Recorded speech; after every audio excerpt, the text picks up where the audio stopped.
কেমন আছিস প্রাণভোমরা? ফারিহা, তোকে ছাড়া কেমন করে ভালো থাকি বল? আতিয়া এইবার ফারিহাকে জড়িয়ে ধরে বলল। সেম দুই ইউ প্রাণভোমরা, তোকে ছাড়া আমিও ভালো নেই রে।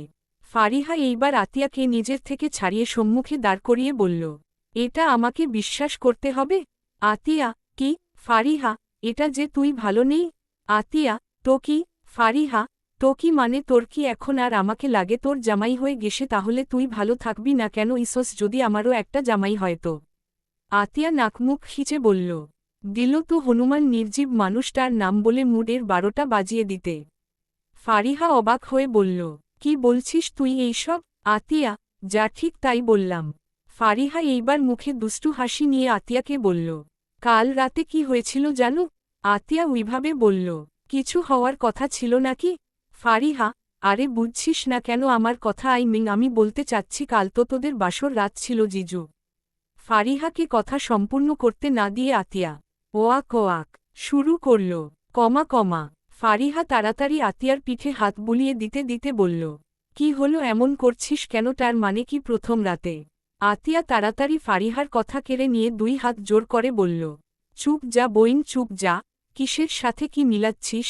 ওই হনুমান নির্জীব মানুষটার সাথে বাসর ওয়াক। আমার বমি এসে গেছে তোর কথা শুনে। আর তুই ছি। ফারিহা অবাক হয়ে বলল, তার মানে কাল রাতে কিছু হয়নি? আতিয়া, ওই শালা হনুমান নির্জীব মানুষটার সাথে কি হবে আবার? ফারিহা বিরক্তিকর কণ্ঠে বলল, কি তখন থেকে নির্জীব মানুষ বলছিস? আতিয়া, তো কি বলবো? ওই বেডা আস্ত একটা নির্জীব মানুষ প্রথম দেখায় কিভাবে না আমাকে থাপ্পড় মারল। ফারিহা, থাপ্পড় মারল মানে তোদের কি আগেও দেখা হয়েছে? আতিয়া, তা হয়নি একবার না, 3-3 বার। আর কালকে রাতে আর এখন সকালে নিয়ে মোট 5 বার দেখা হলো। আর এখন তো প্রতিনিয়ত দেখা হবে। ফারিহা, তুই যে বললি জিজুকে নাকি এখনও দেখিসনি, তাহলে কিভাবে কি? আতিয়া, আরে মনে আছে তোর যে তোর বার্থডে পার্টিতে গিয়েছিলাম, সেখানে একটা ছেলে আমাকে থাপ্পড় মেরেছিল, অপমান করেছিল। আতিয়ার কথাই ফারিহা একটু মনে করার মতো করে বলল, ওহ হ্যাঁ মনে পড়েছে, আবার সেই দিন আমাদের স্কুলে এসেছিল। আতিয়া, হুম। ফারিহা, তো ওর সাথে তোর সম্পর্ক কি? আতিয়া, আরে ওই হনুমান নির্জীব মানুষটাই আমার হাসবেন্ড, 3 কবুল বলা স্বামী। আতিয়ার কথা শুনে ফারিহা অবাক হয়ে বলল, লাইক সিরিয়াসলি ওই হ্যান্ডসাম ড্যাশিং লুকওয়ালা হট ছেলেটা তোর হাসবেন্ড? ফারিহার কথাই আতিয়া ফারিহার দিকে ভ্রু কুচকে তাকিয়ে বলল, কি বললি তুই? ওই হনুমান নির্জীব মানুষ, তাকে ও হ্যান্ডসাম, তারপর ড্যাশিং লুক, তারপর আর কি যেন হট? সত্যি কথা বল তো, তুই কি আমার বান্ধবী? ফারিহা আতিয়ার কাঁধে এক হাত রেখে বলল, অবশ্যই, শুধু বান্ধবী না, বেস্ট ফ্রেন্ড। আর ওই হ্যান্ডসাম বয়টার একটা মাত্র কিউট শালি, আর কিছু জানবি? আতিয়া, যা তোর ওই হ্যান্ডসাম এর কাছে। ফারিহা, হুম যাব, আজ না কালকে। আতিয়া, হুম গিয়ে আমাকে উদ্ধার করবেন মেম। কমা। আতিয়া ও ফারিহাদের কথার মধ্যে স্কুল ঘণ্টা পড়ে গেল, তাই ওরা কথা বন্ধ করে ক্লাসরুমে চলে গেল। কুত্তার বাচ্চা, তুই কি মনে করেছিস আমার অগোচরে আমার পরিবারের মানুষকে অ্যাট্যাক করবি? এত বড় কলিজা তোর, একবারও মনে হয়নি যে যদি শোনে এই খবর তাহলে কি হবে তোর? কমা। কথাগুলো সামনে থাকা এক ব্যক্তিকে চেয়ারে হাত পা বাঁধা অবস্থায় তার গলা 2 হাতে চেপে ধরে বলল। এত জোরে গলা চেপে ধরাই লোকটি শ্বাস নিতে পারছে না, অনবরত কাশি হচ্ছে। রাগে একেবারে হিতাহিত জ্ঞান হারিয়ে ফেলেছে। যখন দেখল লোকটা আর বাঁচবে না এমন পর্যায়ে, তখনই গলা থেকে হাত নামিয়ে নিল। লোকটি ছাড়া পেতে ঘন ঘন নিঃশ্বাস নিল আর অনবরত কাশতে লাগল। নিজের রাগ সংবরণ করার জন্য 2 হাত মুষ্টিবদ্ধ করে চোখ বন্ধ করে জোরে জোরে কয়েকবার শ্বাস নিল, তারপর চোখ খুলে লোকটির কাছে গেল। এর চোখ রাগের কারণে লালবর্ণ ধারণ করেছে, মনে হচ্ছে এক্ষুনি চোখ থেকে গোলগোল করে পানির বদলে রক্ত বেরিয়ে আসবে। লোকটির চুলের মুঠি এক হাতে ধরে গর্জে উঠে বলল, বল জানোয়ার, আমার পরিবারের ক্ষতি করতে কে বলেছে তোকে? আর এই কাজের জন্য কত টাকা পেয়েছিস? এর কথাই লোকটি কিটকিট করে হেসে বলল, তুই কি মনে করেছিস আমাকে কিডন্যাপ করে এনে টর্চার করলে আমি সব বলে দিব বোকা? হাহা। লোকটির এমন কথা যেন এর রাগে ঘি ঢালার মতো ছিল। ও এইবার ওর অ্যাসিস্ট্যান্ট আরিফকে ডাক দিল। আরিফ। এর ডাক শোনা মাত্রই বাইরে থেকে রুমের ভিতরে প্রবেশ করল আরিফ। তারপর এর কাছে গিয়ে বলল, জি ভাই। কমা। এই লোক মুখ খুলতে প্রস্তুত না, আর খুলবেও না, তাই শাস্তিটা পেয়ে যাক। একে উলঙ্গ কর, তারপর উল্টো ঝুলিয়ে রাখো, আর কড়াই করে গরম পানি কর। সেই কড়ার উত্তপ্ত গরম পানিতে অ্যাসিড মিশ্রণ করে, তারপর এই জানোয়ারের বাচ্চাকে তার মধ্যে দিয়ে দিবি নাও টাইম স্টার্ট। কথাগুলো বলেই আফ রুম থেকে বেরিয়ে গেল। আর আরিফ আফের বলে যাওয়া কাজগুলো শুরু করে দিল সব। প্রায় 10 মিনিট পরে লোকটির চিৎকার আফের কানে আসল। সেই মরণ যন্ত্রণার চিৎকার শুনে পুরনো এই পরিত্যক্ত বাড়িটা যেন কেঁপে উঠল, সাথে জঙ্গলের পশু পাখিগুলো এখানে সেখানে ছুট দিল, উড়ে গেল। আরাফ তার মরণ চিৎকার শুনে একটা বাঁকা হাসি দিল। তারপর নিজের গাড়িতে উঠে বসল। কাজ শেষ করে আরিফও বাড়ি থেকে বেরিয়ে এসে আফের গাড়িতে উঠে পড়ল আর সঙ্গে সঙ্গে গাড়ি অজানা গন্তব্য পাড়ি জমাল। রাত 12টার ঊর্ধ্বে, এমন সময় নেই কেউ জেগে, সবাই গভীর ঘুমে মন্ত। রাস্তায় থেকে থেকে কিছু পাগলা কুকুর ঘেউ ঘেউ করে ডেকে বেড়াচ্ছে। এই নিস্তব্ধ রাতে কুকুরের এমন আওয়াজ খুবই ভয়ঙ্কর শোনা যাচ্ছে। ঠিক ঘড়ির কাঁটা রাত 2:11 ঘরে পৌঁছাতে আবরার বাসায় ঢুকল। তার কাছে ডুপ্লিকেট চাবি থাকায় কোন সমস্যা হয়নি। সারাদিনের ক্লান্তি ভরা দেহ নিয়ে সিঁড়ি বেয়ে উপরে উঠল নিজের রুমের উদ্দেশ্য। আবরার নিজের রুমের সামনে এসে পাসওয়ার্ড টাইপ করে রুমের দরজা খুলল, তারপর রুমের ভিতরে ঢুকে গেল। আবরার রুমে ঢুকে কোন রূপ লাইট অন না করে সোজা ওয়াশরুমে ঢুকে গেল। প্রচুর ক্লান্তি লাগছে, এখন শাওয়ার না নিলে হবে না, তাই আবরার প্রায় 20 মিনিট পরে ওয়াশরুম থেকে বেরিয়ে আসল। পরনে তার সাদা টি-শার্ট আর ট্রাউজার পরিহিত। আবরার নিজের ফোনটি টেবিল থেকে নিয়ে দেখল রাত 2:34 বাজে। আবরার আর কোন কিছু না ভেবে বেডে চলে গেল একটু ঘুমানোর উদ্দেশ্য। আবরার বেডে গিয়ে শুয়ে পড়ল। আবরার বেডে শুতেই একটা মিষ্টি গন্ধ তার নাকে আসল। আবরার 2-3 বার জোরে জোরে নিঃশ্বাস নিয়ে গন্ধটা নিল। আবরার এর চোখ লেগে আসছে ঘুমে, হাজারো ঘুম এসে ভারী করেছে তার চোখের পাতায়, তাই আর এই মিষ্টি গন্ধটার উৎস না খুঁজে ঘুমানোর প্রস্তুতি নিল। আবরার নিজের পাশে হাতড়িয়ে কোলবালিশ খুঁজতে লাগল। আর পেয়েও গেল। আবরার কোলবালিশটা একদম নিজের বুকের সাথে মিশিয়ে নিল। আবরার ঘুমের ঘোরেই দেখল কোলবালিশটা অতিরিক্ত নরম, তাও এত পরিমাণ ঘুম চোখের পাতায়, তাই আর চোখ খুলে দেখতে পারল না। ওইভাবে কোলবালিশ জড়িয়ে ধরে ঘুমিয়ে পড়ল। চারিদিকে সুমধুর কণ্ঠে আজান ভেসে আসতেই আতিয়ার ঘুম হালকা হয়ে গেল। আতিয়া এইবার আরামরা ভাঙতে গিয়ে দেখল ওর উপর কেউ তার সমস্ত ভার ছেড়ে দিয়েছে। আতিয়া কপাল কুঁচকে ফেলল যে কে তার উপর এমন শরীরের সব ভর ছেড়ে দিছে। আতিয়া এইবার নিজের হাত দিয়ে হাতড়িয়ে হাতড়িয়ে দেখতে লাগল। আতিয়া হাতড়িয়ে হাতড়িয়ে পেল কারোর প্রশস্ত বুক। আতিয়া নিজের হাত আবারও হাতড়াল, তখন তার হাত গিয়ে ঠেকল কারোর মুখে। আতিয়া মুখে হাত বুলাতে লাগল। এইসব করার মধ্যেই আতিয়ার নাকে কয়েকটা ফুলের মিশ্রণ জাতীয় আর রাসবেরির সুগন্ধি ভেসে আসল। আতিয়ার এই সুগন্ধিটা ভীষণ ভালো লাগল, কিন্তু হুট করে মাথায় একটা প্রশ্ন চারা দিয়ে উঠল যে এটাকে যে আমাকে এইভাবে বুকের মধ্যেই আস্তেপিষ্টে জড়িয়ে রেখেছে। আতিয়া এইবার অনেক কষ্ট এই ব্যক্তিটির হাত ও পা নিজের শরীরের উপর থেকে সরাল। তারপর উঠে বসে বুকে হাত দিয়ে জোরে জোরে শ্বাস নিল, যেন বিশ্বজ করে এসে কষ্ট হয়ে গেছে। আতিয়া এইবার তাড়াতাড়ি বেড থেকে নেমে রুমের লাইট অন করল। তাতে পুরো রুম আলোকিত হয়ে গেল। আতিয়া এই আলো নিয়ে বেডে তাকিয়ে যা দেখে তাতে সে ভীষণ অবাক হয়ে যায়। অবাক হওয়ার মধ্যেই অস্পষ্ট স্বরে মুখ দিয়ে আওড়াল, নির্জীব মানুষ। মুখের কথাটা মাথায় গেঁথে যেতেই আতিয়া মুখে হাত দিয়ে বলল, আল্লাহ, সারা রাতেই নির্জীব মানুষ আমাকে কোলবালিশের মতো বুকে জড়িয়ে ঘুমিয়েছিল। আমার সব শেষ হয়ে গেল রে, এই হনুমান নির্জীব মানুষটা আমার সব শেষ করে দিল। বলে নেকা কান্না জুড়তে লাগল।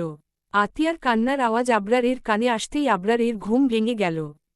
সে কান্নার উৎস খুঁজে দেখল আতিয়া বেড থেকে একটু দূরে দাঁড়িয়ে কান্না করছে। আবরার কপাল কুঁচকে আতিয়াকে ধমক দিয়ে বলল, hey stupid girl, stop crying. Abrar এর ধমক শুনে আতিয়া নেকা কান্না বন্ধ করল। আবরার এইবার আতিয়াকে বলল, সকাল সকাল নেকা কান্না জোড়ার মানে কি? আতিয়া হাই হুতাশ করতে করতে নেকা কান্নার অভিনয় করে বলল, আপনি আমার সব শেষ করে দিয়েছেন। আতিয়ার কথার মানে আবরার কিছুই বুঝতে পারল না, তাই ভ্রু কুঁচকে না বোঝার মতো করে বলল, সব শেষ করলাম মানে? আতিয়া আবারও নেকা কান্নার স্বরে বলল, আপনি আমাকে কলঙ্কিত করে দিয়েছেন, এখন এই মুখ আমি কিভাবে দেখাব? বলে আবারও নেকা কান্না জুড়ল। আর এইদিকে আবরার অবাক হয়ে বলল, এই মেয়ে, তুমি কি বললে আমি তোমাকে কলঙ্কিত করেছি? হাউফানি, তুমি যা বলছো ভেবে চিনতে বলছো নাকি অভিনয় করছো আমার সাথে? আতিয়া আবরারের কথাই প্রতিবাদ জানিয়ে বলল, না না, আমি ঠিকই বলছি, আপনি আমাকে কলঙ্কিত করেছেন। আবরার ধমকের সুরে বলল, শাট আপ, কি যাতা বলছো? কিভাবে কলঙ্কিত করলাম আমি? আতিয়া, এই যে সারা রাত আপনি আমাকে আস্তেপিষ্টে কোলবালিশের মতো জড়িয়ে ধরে ঘুমিয়েছেন, এতেই আমি কলঙ্কিত হয়ে গেছি। আতিয়ার এমন কথা শুনে আবরার কিছু সময় চুপ হয়ে গেল। তারপর আতিয়াকে সেইভাবে বলল, জড়িয়ে ধরলে কলঙ্কিত হয়ে যাই? আবরারের এমন বোকা কথাই আতিয়া ও সাই জানালো মাথা উপর নিচ করে। আতিয়াকে সম্মতি দিতে দেখে এইবার যেন আবরার রেগে গেল, আতিয়াকে ঝাড়ি মেরে বলল, কোত্থেকে এইসব শিখেছ মেয়ে? আর তুমি আমার বেডে শুয়েছিলে কেন? তোমাকে বলেছিলাম তো যে আমি বেড শেয়ার করি না। তাহলে? আতিয়া এইবার আমতা আমতা করে বলল, আসলে অনেক রাত হয়ে গেছিল, দেখলাম আপনি এখনও বাসায় আসছেন না, তাই আমি বেডে গিয়ে শুয়েছিলাম, কিন্তু কখন ঘুমিয়ে পড়েছি নিজেও জানি না। আবরার, স্টুপিড গার্ল, আর কোনোদিন যেন আমার বেডে তোমাকে ঘুমাতে না দেখি, যদি দেখি তাহলে খুন করে ফেলব। এই বলে আবরার আবারও গায়ে ব্লাঙ্কেট জড়িয়ে ঘুমানোর প্রস্তুতি নিল। আতিয়া আবারও ন্যাকা কান্না করতে করতে বলল, এখন আমার কি হবে? আমি আমার এই মুখ কিভাবে দেখাব? আতিয়ার এমন কথা শুনে আবরার আতিয়ার দিকে তাকিয়ে বিরক্তিকর কণ্ঠে বলল, মুখে মাস্ক লাগিয়ে ঘোর, তাহলে কেউ দেখতে পাবে না, আর একটা শব্দ যদি বেরিয়েছে মুখ থেকে তাহলে মুখ সেলাই করে দিব। আবরারের এমন শান্ত হুমকিতে হয়তো কাজ হয়েছে। আতিয়া চুপ করে গেল। বলা যায় না এই নির্জীব মানুষটা সত্যি সত্যি যদি ওর মুখটা সেলাই করে দেই তাহলে কিভাবে কথা বলবে। কিন্তু মনে মনে ঠিকই আবরারের 14 গোষ্ঠী উদ্ধার করে দিল। আতিয়া আর কোন কথা না বলে ওয়াশরুমে চলে গেল ফ্রেশ হতে। একেবারে অজু করে ওয়াশরুম থেকে বেরিয়ে আসলো আতিয়া। তারপর জায়নামাজে দাঁড়িয়ে ফজরের সালাত আদায় করল। সালাত শেষ করে আতিয়া স্কুলের পড়া করতে লাগল। আজ আমায় স্বপ্ন দেখাবি আয়। 1 নতুন গল্প শোনাবি আয়। 2 গান শেষ হতেই সবাই করতালি দিল, কেউ কেউ তো মুখ দিয়ে বাঁশি বাজাল। ফারিহা, জানো আমার না কেমন যেন হচ্ছে? আতিয়া ফারিহার দিকে ভ্রু কুঁচকে তাকিয়ে বলল, কি হচ্ছে? ফারিহা আতিয়ার ডান হাত নিজের বুকের বাম পাশে রেখে বলল, দেখ জানো আমার হার্টবিট কত জোরে জোরে বিট করছে, মনে হচ্ছে কেউ জোরে জোরে হাতুড়ি পিটাচ্ছে। আতিয়া এইবার আতঙ্ক কণ্ঠে বলল, এমন হচ্ছে কেন প্রাণভোমরা? তুই ঠিক আছিস তো? ফারিহা, না রে জানো আমি ঠিক নেই। আতিয়া ফারিহার মুখে এক হাত রেখে বলল, কি হয়েছে প্রাণভোমরা? আমাকে বল, কোথায় ব্যথা করছে? ফারিহা, বুকের বাম পাশে ভীষণ ব্যথা করছে রে জানু। আতিয়া এইবার চেয়ার থেকে উঠে ফারিহার হাত ধরে বলল, আমার সাথে ডাক্তারের কাছে চল, উঠো। ফারিহা আতিয়াকে আবার চেয়ারে বসিয়ে বলল, আরে জানু এই ব্যথা ডাক্তারে সারাতে পারবে না। আতিয়া ভ্রু কুঁচকে বলল, তাহলে? ফারিহা লজ্জা লজ্জা ভাব নিয়ে বলল, এই রোগ একমাত্র তাহসিন রাকিব সারাতে পারবে। ফারিহার কথাই আতিয়া চোখ বড় বড় করে বলল, কি হহ? ফারিহা, জানু তুই যা শুনলি তাই? এই যে মাত্র গানটা গাইল, উফ আমার মনটা ছুঁয়ে গেছে। এই গান আমি অনেকবার শুনছি, কিন্তু তার মুখে এই প্রথম শুনলাম। কি সুন্দর করে বলল, আজ আমার স্বপ্ন দেখাবি আয়, 1 নতুন গল্প শোনাবি আয়। গানটা মনে হলো সম্পূর্ণ আমাকে ডেকোরেটর করে বলল, ঈশ্বর কি মাদকতা তার কণ্ঠে! আমি খুন হয়ে যাচ্ছি প্রতিবার। আতিয়া এক হাত মাথায় দিয়ে বিড়বিড় করে বলল, এই মেয়ে পাগল হয়ে গেছে। এর মধ্যে আতিয়া, ফারিহা আর তাদের 2-3 মেয়ে ফ্রেন্ডকে স্টেজে ডাকল। আতিয়ারা একে একে। আজকে আতিয়াদের স্কুলে অনুষ্ঠান হচ্ছে। এই অনুষ্ঠানে তাহসিন রাকিবকে স্পেশাল গেস্ট হিসাবে আনা হয়েছে। স্কুলের স্যার ম্যাডামদের বক্তব্য শেষ হতেই তাহসিন রাকিব স্টেজে উঠে গান গাইল। আর এখন আতিয়াদের স্টেজে উঠার কারণ ওরা এই অনুষ্ঠানে নাচে নাম দিয়েছিল, তাই নাচ করতে স্টেজে উঠেছে। আতিয়া আজকে শাড়ি পরেছে, সাদা শাড়ি, তার উপর সাদা স্টোনের কম্বিনেশন। আতিয়ার সাথে যারা নাচ করবে তারা সবাই আতিয়ার মতো একই রকম শাড়ি পরে আছে। তাদের সবার চুল বিউনি করে এক পাশে রাখা। আতিয়ারা মঞ্চে উঠে সবাই লাইন বেঁধে দাঁড়াতেই হুট করে সেইখানে FAHDGROUPOFINDUSTROI chairman mister Abrar Fahad ও তার দাদা নাফিস সেলিম উপস্থিত হল। স্কুল কর্তৃপক্ষ থেকে তারা হল প্রধান অতিথিবৃন্দ। আবরার আর নাফিস সেলিম হেড স্যারের সাথে হ্যান্ডশেক করল। তারপর নিজেদের বরাদ্দকৃত জায়গায় গিয়ে বসল। আবরার আর নাফিস সেলিম বসতেই তাহসিন রাকিব তাদের ওইখানে গেল, গিয়ে আবরার আর নাফিস সেলিম এর সাথে হ্যান্ডশেক করল। তাহসিন রাকিব, হ্যান্ডসাম বয়, কেমন আছো? নাফিস সেলিম হেসে জবাব দিল, এই তো ইয়ং মেন, আলহামদুলিল্লাহ ভালো আছি, তুই কেমন আছিস? তাহসিন রাকিব, আমিও আলহামদুলিল্লাহ ভালো আছি। তারপর তাহসিন আবরারের দিকে তাকিয়ে দেখল সে ফোন স্ক্রুল করছে। রাকিব এইবার মেকি রাগ নিয়ে আবরারকে বলল, তুই এইখানে ফোন নিয়ে কি করছিস? বন্ধ কর শালা ফোন, মেয়েরা দেখ নাচ করছে সেগুলো দেখ আর এনজয় কর। আবরার রাকিবের কথাই বিরক্তিকর কণ্ঠে ফোন স্ক্রুল করতে করতে বলল, শাট আপ রাকিব, তুই জানিস ভালো করে আমার এই মেয়েদের প্রতি কোন ইন্টারেস্ট নেই, তাই এইসব বলা বন্ধ কর। রাকিব, তোর বউয়ের প্রতিও নেই? আবরার ওইভাবে থেকে জবাব দিল। নোর, কমা। রাকিব কিছু বলতে গিয়েও আর কিছু বলল না। সে আবরারের পাশে বসেই স্টেজের দিকে তাকাল। এইদিকে আবরারকে এইখানে আসতে দেখে আতিয়া ভীষণ রাগ হই এসেছে, তাও ভালো কথা, কই পিছনে বা মাঝখানে সারিতে বসবে, তা না একদম সম্মুখে বসে আছে যৎসব। আতিয়া এইসব কথা মনে মনে বলতে লাগল। এর মধ্যে আনুজমেন্টে আতিয়াদের সকলের নাম ডাকল, ডেকে তাদের নাচ শুরু করতে বলল। গান চালু হতেই আতিয়ারা গানের তালে তালে নাচ শুরু করল। এইদিকে আতিয়ার নাম মাইকে বলতেই আবরার ফোন থেকে চোখ উঠিয়ে সামনে স্টেজে তাকিয়ে দেখল আতিয়া যে এখন সবার সাথে গানের তালে তালে নাচ করছে। আতিয়াকে নাচতে দেখে আবরার ফোন স্ক্রুল বন্ধ করে স্টেজের দিকে শুধু আতিয়ার দিকে তাকিয়ে রইল। ফুল 5 মিনিট একটা গানে ওরা নাচ করল। আর এই পুরোটা সময় আবরার আতিয়ার দিকে গভীর দৃষ্টিতে তাকিয়েছিল। নাচতে নাচতে আতিয়ার শাড়ি পেট থেকে একটু সরে গেল, শাড়ি সরে যাওয়ায় আতিয়ার সাদা স্লিম উদর দেখা গেল। আর এটা আবরার দেখতেই রাগে মাথা আগুন হয়ে গেল। আবরার রাগে তার 2 হাত মুষ্টিবদ্ধ করে আতিয়ার দিকে অগ্নি দৃষ্টিতে তাকিয়ে রইল। আবরারকে নিজের দিকে তাকাতে দেখে আতিয়ার অস্বস্তি হতে লাগল, কেমন হাঁসফাঁস লাগছে। আতিয়াদের নাচ শেষ হতেই তারা স্টেজ থেকে নেমে পড়ল। এইদিকে আবরারকে পুরোটা সময় স্টেজের দিকে তাকাতে দেখে রাকিব দুষ্টু হেসে আবরারের দিকে হালকা ঝুঁকে ফিসফিস করে বলল, কি মামা, কেউ একজন বলেছিল যে মেয়েদের প্রতি তার ইন্টারেস্ট নেই, এমনকি বউয়ের প্রতিও, হার এখন দেখছি। কমা। রাকিবের কথা শেষ হওয়ার আগেই আবরার সেখান থেকে উঠে গেল। আবরার উঠতে রাকিব আর নাফিস সেলিম ডাক দিলেও আবরার শুনল না, হনহন করে চলে গেল। আতিয়া আর ফারিহা স্টেজের একপাশে দাঁড়িয়ে আছে, সেখানে তেমন কেউ নেই। ওরা দুজন দাঁড়িয়ে গল্প করছে, এর মধ্যে হুট করে আবরার সেখানে উপস্থিত হল। আবরারকে সেখানে আসতে দেখে আতিয়া কিছু বলবে তার আগেই আবরার তার হাত ধরে টানতে টানতে নিয়ে যেতে লাগল। আবরার আতিয়ার হাত এত জোরে চেপে ধরেছে যেন হাত খুলে পড়বে। আতিয়া বলল, এই আমার ব্যথা লাগছে, হাত ছাড়ুন। আর আমাকে কোথায় নিয়ে যাচ্ছেন? ছাড়ুন। কমা। আতিয়ার কোন কথার উত্তর না দিয়ে আবরার আতিয়াকে টানতে টানতে নিজের গাড়ির কাছে নিয়ে গেল। তারপর গাড়ির ব্যাকসিটের দরজা খুলে আতিয়াকে এক প্রকার ছুঁড়ে মারল। আতিয়া উবর হয়ে পড়ল। ও ভীষণ ব্যথা পেয়েছে এইভাবে ছুঁড়ে মারাই। ও হাসতে হাসতে উঠে বসবে, এর মধ্যে আবরার ড্রাইভিং সিটে বসে গাড়ি স্টার্ট দিল। যার দরুন আতিয়া আবারও হুমড়ি খেয়ে পড়ে গেল। আর এই সব ফারিহা বোকার মতো তাকিয়ে দেখে গেল, কোন কিছু বলতে পারল না। আবরার আতিয়াকে নিয়ে নিজের গেস্ট হাউসে আসল। আবরার গাড়ি পার্ক করে গাড়ির দরজা খুলে আবারও আতিয়ার হাত শক্ত করে জড়িয়ে ধরে টানতে টানতে গাড়ি থেকে বাহির করে ভিতরে নিয়ে যেতে লাগল। আবরার আতিয়াকে টানতে টানতে বেডরুমে আনল। এনে আতিয়াকে বেডে ছুঁড়ে মারল। আতিয়া আবারও হুমড়ি খেয়ে বেডে পড়ল। আতিয়া এইবার ব্যথা সহ্য করতে পারল না, তাই নিজে আস্তে আস্তে উঠল। উঠে আবরারের দিকে তাকিয়ে বলল, এই আপনার সমস্যা কি? আমাকে এইভাবে টেনে আনলেন কেন? কমা। আতিয়ার এই কথা যেন আবরারের রাগে ঘি ঢালার মতো ছিল। আবরার আতিয়ার উদ্রে হাত দিয়ে তাকে হ্যাচকা টানে নিজের কাছে আনল।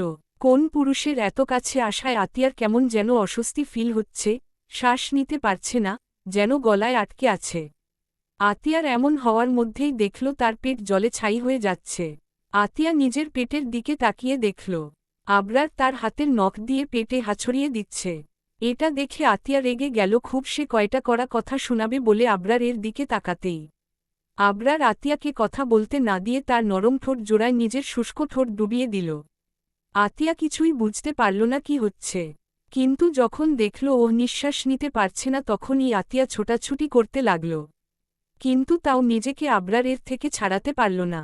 আবরার আতিয়ার ঠোঁটে গভীর চুমু দেওয়ার বদলে কামড় দিতে লাগল। এতে আতিয়া ব্যথায় আরও বেশি ছটফট করতে লাগল। প্রায় 10 মিনিট পরে আবারও আতিয়ার ঠোঁটে যেই যুদ্ধ বাঁধাল সেটা স্থগিত করল। আতিয়া ছাড়া পেতেই জোরে জোরে শ্বাস নিতে লাগল। আবরারও শ্বাস নিয়ে নিজের তর্জনী আঙ্গুল দিয়ে ঠোঁট মুছে আতিয়ার দিকে তাকিয়ে বলল, মুখে তিতা করলা থাকলেও ঠোঁটটা কিন্তু অনেক মিষ্টি, আই লাইক ইট। আবরারের এমন কথা শুনে আতিয়া বলল, এই সব কি? আবরার ভাবলেশীনভাবে বলল, শাড়ি পরে ছেলেদের পেট বের করে দেখার জন্য সামান্য ছোট একটা শাস্তি। আতিয়া অবাক হয়ে বলল, কখন দেখলাম আমি আমার পেট? আবরার ডিভানে গিয়ে বসতে বসতে বলল, অনেক শক্তর শাড়ি পরে পেট দেখিয়ে নাচ করে ছেলেদের দৃষ্টি আকর্ষণ করা, তাই না? তো কয়টা নগর জুতাইছি সেই পর্যন্ত নিজের রূপ যৌবন দেখিয়ে। আবরারের এমন কথাই আতিয়া আবরারের দিকে তাকিয়ে নির্লিপ্ততা কণ্ঠে বলল, কি সব বলছেন? আমি আমার রূপ যৌবন দেখিয়ে ছেলেদের আকৃষ্ট করব কেন? আবরার, তোরটা একটাতে চলে না, তাই তো স্কুলে তো নাগরদের সামনে নাচ করছিলিস ভালো, এখন আমার সামনে নাচ আমি দেখব। আতিয়া, কেন নাচব আমি আপনার সামনে? আবরার, আমি বলেছি তাই নাচবি। আতিয়া, আপনি বললেই আমাকে নাচতে হবে? আবরার, শাস্তির কথা মনে আছে তো? না নাচলে আবারও ওই যুদ্ধ শুরু হবে, এখন ডিসিশন তোর। না নাচলেও সমস্যা নেই, তোর ওই ঠোঁটে যুদ্ধ করতে আমার বেশ ভালোই লাগল। আবরারের এমন কথা শুনে আতিয়া তাড়াতাড়ি তার 2 হাত দিয়ে ঠোঁট ঢেকে ফেলল, তারপর বলল, আমি নাচব। গান চালু করেন। Abrar, good girl. এই বলে আবরার একটা গান চালু করল, আর আতিয়া সেই গানের তালে তালে নাচতে লাগল। আবরার বসে বসে ফোন স্ক্রুল করতে লাগল। এইদিকে আতিয়া 1 ঘন্টা ধরে নাচতে নাচতে হাত পা ব্যথা হয়ে গেল। নাচতেও পারছে না ভালো করে, হাত পা শুধু ছোড়াছুড়ি করছে এইদিক ওইদিকে। আতিয়া ক্লান্তি কণ্ঠে বলল, আর কত নাচব? আবরার ওইভাবে ফোন স্ক্রুল করতে করতে বলল, আমি যতক্ষণ না থামতে বলবো। আবরারের এমন কথা শুনে আতিয়া আবরারের 14 গোষ্ঠী উদ্ধার করতে করতে আবারও নাচ করতে লাগল। 10 মিনিট হতেই আবরার বলল, থাক, আর নাচতে হবে না, আজকের জন্য এইটুকু থাক। আর আজকের শাস্তির কথা মনে থাকলে কোনোদিন শাড়ি পরবি না, আর না কোনোদিন নাচ করবি। এই বলে আবরার রুম থেকে বেরিয়ে গেল। আবরার চলে যেতেই আতিয়া ওইভাবে বেডে হাত পা ছড়িয়ে শুয়ে পড়ল। চতিয়া সোনা মা, কান্না করো না, তুমি তো স্ট্রং, তাই না? কান্না করো না আমার সোনা মা, আমরা তাড়াতাড়ি চলে আসব, আর আমরা আসলেই তুমি দেখবে তোমার বাবা আবারও সেই আগের মতো তোমাকে আম্মু বলে ডাকবে, আর 5 বাবার মতো তোমাকেও আদর করবে। আতিয়া হিচকি তুলে কান্না করতে করতে বলল, আম্মু আব্বু সুস্থ হয়ে যাবে তো এইবার? আয়েশা মেয়েকে বুকে জড়িয়ে ধরে বলল, হুম আম্মু একদম ঠিক হয়ে যাবে, তুমি আর কান্না করো না। তুমি যদি কান্না কর তাহলে আমরা কিভাবে যাব মা, বলো তুমি? আর না গেলে তোমার আব্বু ঠিক হবে কিভাবে? আয়েশার কথা শুনে আতিয়া এইবার নিজের চোখের পানি মুছে দিল। তারপর বলল, আচ্ছা আমি আর কান্না করব না। আয়েশা আতিয়ার মাথায় হাত বুলিয়ে বলল, এই তো আমার গুড গার্ল। আতিয়া, মিসেস আয়েশা এইবার আতিয়ার 1 হাত ধরে মোহনা বেগমের কাছে নিয়ে গেল, তারপর মোহনা বেগমের হাতের পরে আতিয়ার হাত দিয়ে বলল, আমার আতিয়া এখন আর আমার না, সে এখন তোমার বাড়ির সম্মান, তোমার বাড়ির বউ। আন্টি তবুও একটা কথা বলি, আমার মেয়েটা বড্ড ছোট আর অবুঝ, তুমি দেখে রেখো। আমার আর ওর বাবার জন্য অনেক কান্না করবে, একটু বুঝিয়ে বলো। আল্লাহ বাঁচিয়ে রাখলে ইনশাআল্লাহ ফিরে আসব। মোহনা বেগম আতিয়ার হাত শক্ত করে চেপে ধরে তাকে নিজের বুকে টেনে নিল, তারপর 1 হাত দিয়ে জড়িয়ে ধরে মিসেস আয়েশাকে আশ্বস্ত করে বলল, তুমি চিন্তা করো না মা, আমি দেখে রাখব, কোন কষ্ট বা কান্না করতে দিব না, তুমি চিন্তায় থাকো, আর সাবধানে যাও। মিসেস আয়েশা এইবার সবার থেকে বিদায় নিয়ে নিজের স্বামী সাদমান সাদিফকে নিয়ে চলে গেল সিঙ্গাপুরের উদ্দেশ্য। মিসেস আয়েশা তার স্বামী সাদমান সাদিফকে নিয়ে সিঙ্গাপুর গেছেন আজ 4 দিন হচ্ছে। এই 4 দিনে আতিয়া তেমন কোন কথা বলত না, স্কুলেও যেত না, সবসময় রুমের মধ্যে বসে থাকত।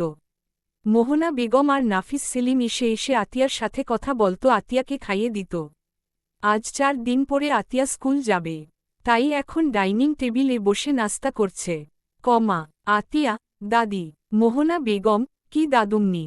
আতিয়া, আচ্ছা দাদি তুমি এত আনরোমান্টিক কেন? আতিয়ার এমন কথা শুনে মোহনা বেগম হতবাক হয়ে আতিয়ার দিকে তাকাল, আর নাফিস সেলিম খাবার মুখে দিয়ে না গিলে চুপচাপ আতিয়ার মুখে তাকিয়ে আছে।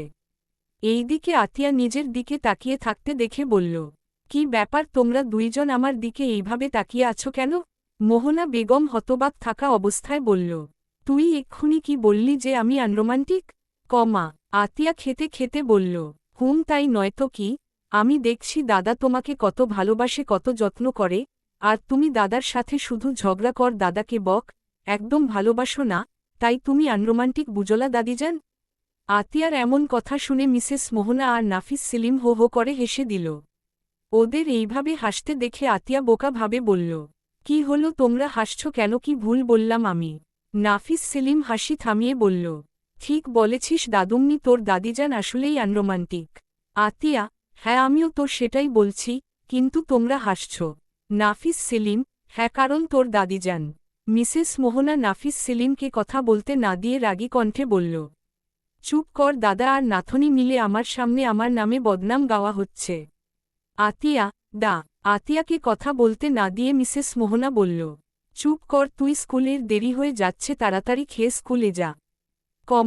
এমন কথা শুনে আতিয়ার মুখের রিয়েকশনটা একদম ফাটা বেলুনের মতো করে খেতে লাগল। আতিয়ার এমন মুখ দেখে নাফিস সেলিম মুখ টিপে হাসতে লাগল। তখনই মিসেস মোহনা বলল, তুমি এমন হাসছ কেন? তাড়াতাড়ি খাওয়ার দাদুম্নিকে স্কুলে দিয়ে আসো। মিসেস মোহনার পরপর ধমকে আতিয়া আর মিস্টার নাফিস আর কোন কথা বলল না।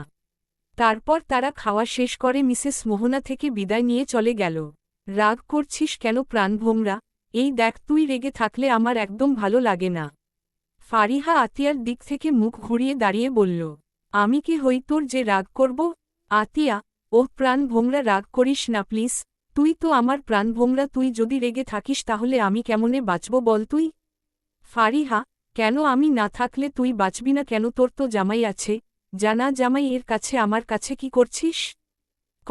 আতিয়া এইবার ফারিহার সামনে গিয়ে দুই হাত কানে দিয়ে একটা ইনোসেন্ট ফেস করে বলল, প্রাণভোমরা দেখ, আমাদের সম্পর্কে কোন সরি বা টিএনএক্স বলা নেই, তাই আমিও তোকে এখন সরি বলবো না, তবুও শোন, তুই আমার প্রাণভোমরা, তাই তোকে ছাড়া আমি বাঁচব না, আর জামাই জামাই বলবি না, ওই নির্জীব বেডা মানুষ আমার ঠোঁটের উপর যুদ্ধ চালিয়েছে।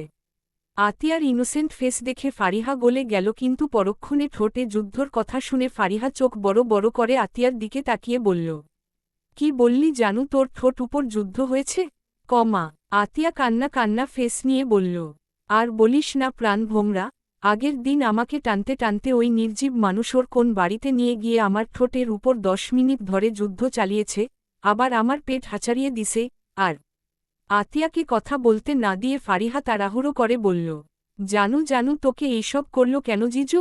আতিয়া কাদো কাদো হয়ে বলল, শাস্তি দিয়েছে। ফারিহা, কেন?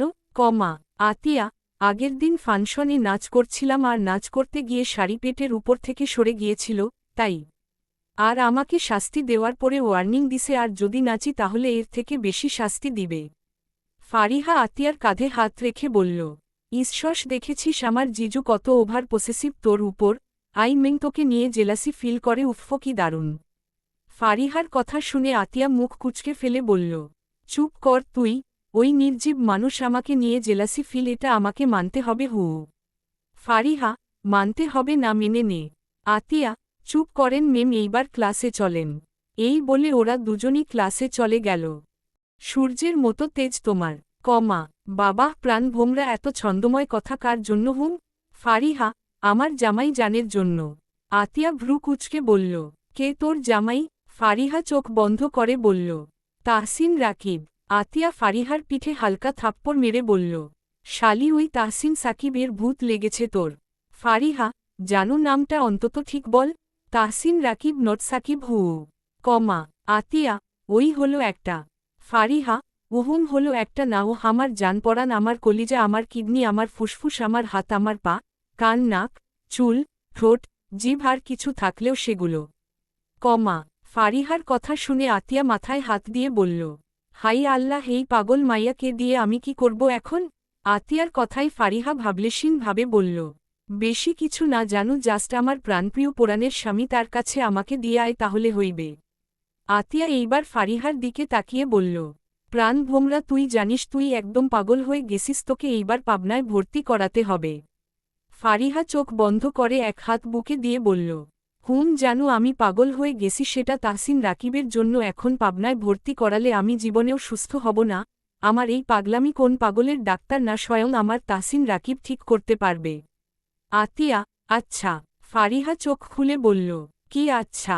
আতিয়া, এই যে তোর বিয়ে করার ভূত লাগছে, আন্টিকে বলতে হবে বিয়ে দেওয়ার জন্য। ফারিহা, সমস্যা নেই বলে ফেল, কিন্তু ছেলেটা যেন তাহসিন রাকিব হই। আতিয়া, বাল বাল করছিস কেন 100 বার? ফারিহা, কি বাল? আতিয়া রাগে উঠে যেতে যেতে বলল, তোর জামাই এর আতিয়ার পিছু পিছু ফারিহা যেতে যেতে নেকা কান্নার ভান ধরে বলল, হাই আল্লাহ, আমার জামাইয়ের, আমি জানলাম না, তুই জানলি কিভাবে? এই তুই কি? ফারিহাকে কথা শেষ করতে না দিয়ে আতিয়া বলল, এই মেয়ে চুপ কর, তোর জামাইকে আমি কই পাব? ফারিহা স্বস্তির নিঃশ্বাস ফেলে বলল, তাহলে ঠিক আছে, কিন্তু তোকে আমি কোনোদিন বলতে শুনিনি এই মেয়ে এটা কবে শিখলি? ফারিহার কথা শুনে আতিয়া ওইভাবে থেকেই বলল, ওই নির্জীব মানুষ থেকে। ফারিহা বাহবা দিতে দিতে বলল, বাহ বাহ, খুব উন্নতি হয়েছে দেখছি আমার জানুটার। জিজুর সাথে থেকে জিজুর কথার স্টাইল এখন আমার উপর এপ্লাই করছিস, সাব্বাস বেটা সাব্বাস। মুখ ফসকে যে কি বলে ফেলেছে, এটা এখন স্মরণে আসলো ফারিহার কথা শুনে, তাই আতিয়া নিজের মনে মনে বলল, শেষমেশ ওই নির্জীব মানুষের ছোঁয়া লাগলো আমার। ছি ছি, আমার সব প্ল্যান নষ্ট করে দিচ্ছে বারবার। তোরা কি করছিস? একটা কাজও ঠিকভাবে করতে পারছিস না কেন? শুয়া তারা চিহ্নরের বাচ্চারা। একটা লোক ভয়ে ভয়ে সামনের ব্যক্তিটিকে বলল, বস আসো। আসলে কি? আসলে আসলে বলছিস? যা বলার ক্লিয়ার ভাবে বল, নয়তো আমার রিভলভারে যেই কয়টা গুলি এখন আছে সব কয়টা তোর বুকের বাম সাইটে ঘর বাঁধবে। লোকটির হুহংকার ছাড়া কথায় সবাই ভয়ে জোরসড়ো হয়ে গেল, কেউ কেউ কেঁপে কেঁপে উঠল। সবার মধ্যে থেকে রিজাউল নামক এক বডিগার্ড এর সামনে এসে মাথা নিচু করে বলল, আমরা সব প্ল্যান মাফক করছি, বাট সে কিভাবে যেন আমাদের সব প্ল্যান জেনে ফেলছে, তাই আমাদের প্ল্যান প্রতিবার বিফলে যাচ্ছে। আমার মনে হচ্ছে আমাদের নিজেদের মধ্যেই কোন শত্রু আছে যে আমাদের প্ল্যানের যা খবর সব এর কাছে পাচার করে দিচ্ছে। রিজাউলের এমন কথা শুনে লোকটি আবারও হুহংকার ছেড়ে বলল, আমার খেয়ে আমার পরে আমার পিছনে ছুরি, আমি তাকে খুন করে ফেলব একদম বিনা কষ্টে, খাতির যত্ন করে। কে আমার নুন খেয়ে আমার পিছনে ছুরি মারছিস? ভালো চাস যদি বেরিয়ে আয়, নয়তো আমি একবার খুঁজে পেলে তাকে আমার টেকনিকে মারব। আর তোরা জানিস নিশ্চয়ই আমার ক্ষমতা কত, 5 মিনিটও লাগবে না খুঁজতে। লোকের হুহংকারে আবারও সবাই ভয়ে জোরসড়ো হয়ে গেল। এর 2 মিনিট স্তব রইল এমন পরিবেশের মধ্যে একটা ছেলে নামক লোকের সামনে আসল। এটা দেখে নামক লোকটি বলল, শুয়া তারা চিহ্নরের বাচ্চা, তাহলে তুই আফকে প্রতিনিয়ত খবর পাঠাতিস? লোকটি মাথা নিচু করে ভয়ে ভয়ে বলল, জি লোকটি তার রিভলভার বাহির করে লোকটির বুক বরাবর টার্গেট করে বলল, আমার খেয়ে আমার পরে আবার আমার খবর অন্যকে, দিস ইজ ভেরি ব্যাড। এখন উপরে গিয়ে আফের জন্য কাজ করিস বাইবি। এই বলে শ্যুট করে দিল। আর সঙ্গে সঙ্গে লোকটি মাটিতে লুটিয়ে পড়ল। তারপর নামক লোকটি সবাইকে উদ্দেশ্য করে বলল, আমার খেয়ে আমার পরে অন্যকে সাহায্য করা, তাই শুধু ট্রেলার দেখলাম, এইবার আর কেউ এমন কাজ করলে ডাইরেক্ট সিনেমা দেখাবো, গট ইট। সবাই এটা শুনে শুধু মাথা নিচু করে রইল, কেউ কোন কথা বলল না। কিন্তু এদের সবার মধ্যে নামক লোকটির কথা আর ট্রেলার দেখে বাঁকা হাসি দিয়ে মনে মনে বলল, ট্রেলার যদি তুই দেখিয়ে থাকিস, তাহলে সিনেমা দেখার জন্য হলেও আমি অপেক্ষা করব, কারণ ট্রেলার তোর হলেও সিনেমা সম্পূর্ণ অন্য জনের। হাহাহা। দাদি যান, ওহ দাদি যান। মিসেস মোহনা, কি হয়েছে দিদুম্নি? আতিয়া, দাদাজান কোথায়? মিসেস মোহনা সোফায় বসতে বসতে বলল, তুই জানিস না তোর দাদাজান এখন অফিসে আছে? আতিয়া ওহ মিসেস মোহনার পাশে গিয়ে বসতে বসতে বলল, ভুলে গেছিলাম দাদিজান। মিসেস মোহনা, মাথায় তেল দিব? কি অবস্থা চুলের? আতিয়া এইবার সোফা থেকে নেমে নিচে বসল। আর মিসেস মোহনা আতিয়ার মাথায় তেল দিয়ে দিল। তারপর সুন্দর করে বিউনি গেথে দিল। আতিয়া, আচ্ছা দাদিজান একটা কথা বলি? মিসেস মোহনা, দাদুম্নি বলে ফেল। আতিয়া, তোমার আর দাদাজানের বিয়ে কিভাবে হয়েছিল? মিসেস মোহনা এই কথা শুনে বলল, সে অনেক কাহিনী। আতিয়া নিচ থেকে উঠে আবারও সোফায় বসে মিসেস মোহনার 2 হাত ধরে বলল, প্লিজ দাদিজান প্লিজ বলো, বেশি বড় না, শর্টকাটে বলো। আতিয়ার এমন জোরাজুরিতে মিসেস মোহনা মুচকি হেসে বলল, আচ্ছা বাবা, আচ্ছা আমি বলছি। আতিয়া, তাড়াতাড়ি বলো। মিসেস মোহনা বেগম এইবার বলতে শুরু করলেন, ভাই, কি হয়েছে আরিফ? আরিফ, ভাই, আমাদের যেই লোক ব্ল্যাক ডেমিন গ্রুপে ছিল আমাদের খবর পাঠানোর জন্য। তাই কি হয়েছে? আরিফ, ভাই, অরিশ তাকে শ্যুট করেছে। আরিফের কথা শুনে ডান হাতের তর্জনী আঙ্গুল দিয়ে কপালের এক পাশ স্লাইড করতে করতে বলল, লাশ কোথায়? আরিফ, ভাই, দাফনের কাজ চলছে। ও হার শোন, ওর পরিবারের যাবতীয় খরচ আমার থেকে নিবি, আমি দিব ওকে। আরিফ, জি ভাই। আফার দাঁড়াল না, সেই জায়গায় গাড়িতে উঠে বসল। আফের সাথে আরিফও উঠে বসল। তারপর তারা অজানা গন্তব্য পাড়ি জমাল।